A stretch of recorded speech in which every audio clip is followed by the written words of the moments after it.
बाब 5। इन बातों के बाद यहूदियों की एक ईद हुई और यीशु यरूशलेम को गया।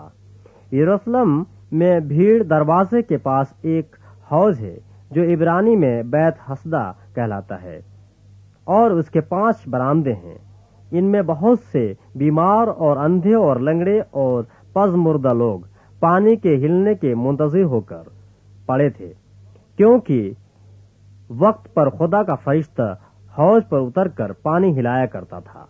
पानी हिलते ही जो कोई पहले उतरता सो शफा पाता, उसकी जो कुछ बीमारी क्यों न हो। वहां एक शख्स था जो 38 बरस से बीमारी में मुब्तला था। उसको यीशु ने पड़ा देखा और ये जानकर कि वो बड़ी मुद्दत से इस हालत में है, उसने कहा, क्या तू तंदुरुस्त होना चाहता है? उस बीमार ने उसे जवाब दिया, ऐ खुदाबंद, मेरे पास कोई आदमी नहीं कि जब पानी हिलाया जाए तो मुझे हौज में उतार दे, बल्कि मेरे पहुंचते पहुंचते दूसरा मुझसे पहले उतर पड़ता है। यीशु ने उससे कहा, उठ और अपनी चारपाई उठाकर चल फिर। वो शख्स फौरन तंदुरुस्त हो गया और अपनी चारपाई उठाकर चलने फिरने लगा। वो दिन सबत का था। बस यहूदी उससे, जिसने शिफा पाई थी, कहने लगे कि आज सबत का दिन है, तुझे चारपाई उठाना रवा नहीं। उसने उन्हें जवाब दिया, जिसने मुझे तंदुरुस्त किया उसी ने मुझे फरमाया कि अपनी चारपाई उठाकर चल फिर। उन्होंने उससे पूछा कि वो कौन शख्स है जिसने तुझसे कहा, चारपाई उठाकर चल फिर।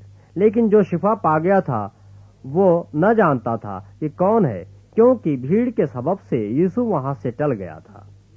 इन बातों के बाद वो यीशु को हैकल में मिला। उसने उससे कहा कि देख, तू तंदुरुस्त हो गया है, फिर गुनाह न करना, ऐसा न हो कि तुझ पर इससे भी ज्यादा आफत आए। उस आदमी ने जाकर यहूदियों को खबर दी कि जिसने मुझे तंदुरुस्त किया वो यीशु है। इसलिए यहूदी यीशु को सताने लगे, क्योंकि वो ऐसे काम सबत के दिन करता था।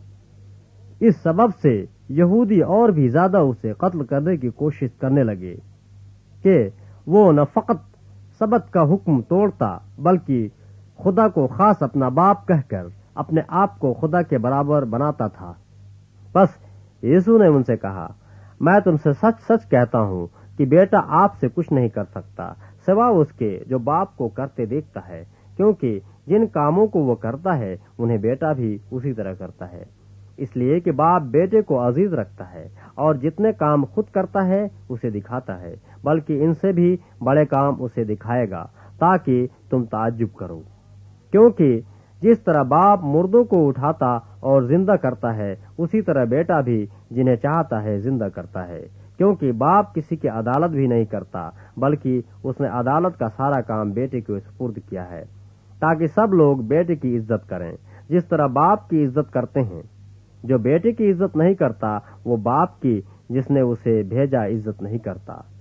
मैं तुमसे सच सच कहता हूँ कि जो मेरा कलाम सुनता और मेरे भेजने वाले का यकीन करता है, हमेशा की जिंदगी उसकी है और उस पर सजा को हुक्म नहीं होता, बल्कि वो मौत से निकलकर जिंदगी में दाखिल हो गया है।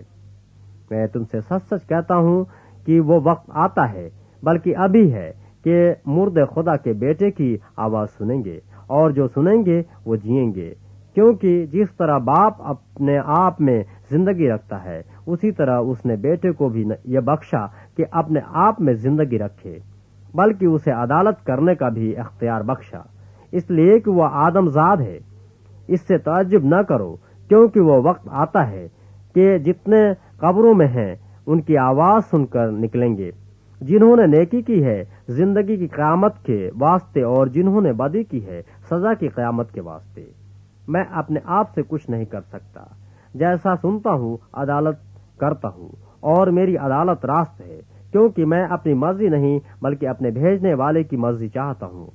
अगर मैं खुद अपनी गवाही दूं तो मेरी गवाही सच्ची नहीं, एक और है जो मेरी गवाही देता है, और मैं जानता हूँ कि मेरी गवाही जो वो देता है सच्ची है।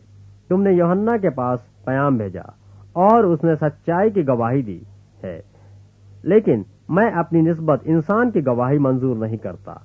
तो भी मैं ये बातें इसलिए कहता हूँ कि तुम निजात पाओ। वो जलता और चमकता हुआ चिराग था, اور تم کو کچھ عرصہ تک اس کی روشنی میں خوش رہنا منظور ہوا۔ لیکن میرے پاس جو گواہی ہے وہ یوحنا کی گواہی سے بڑی ہے، کیونکہ جو کام باپ نے مجھے پورے کرنے کے لیے دیے، یعنی کام جو میں کرتا ہوں، وہ میرے گواہ ہیں کہ باپ نے مجھے بھیجا ہے، اور باپ جس نے مجھے بھیجا ہے اسی نے میری گواہی دی ہے۔ تم نے نہ کبھی اس کی آواز سنی ہے اور نہ اس کی صورت دیکھی، اور اس کے کلام کو اپنے دلوں میں قائم نہیں رکھتے، کیونکہ جسے اس نے بھیجا ہے اس کا یقین نہیں کرتے۔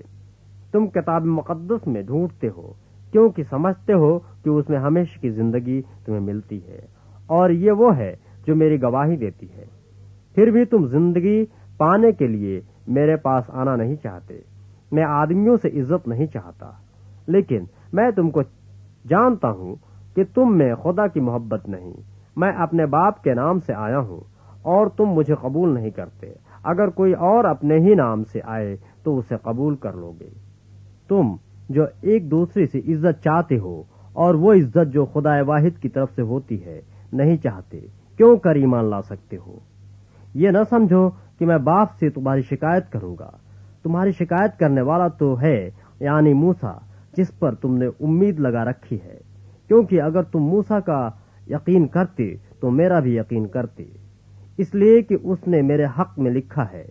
لیکن جب تم اس کے نوشتوں کا یقین نہیں کرتے تو میری باتوں کا کیوں کر یقین کرو گے؟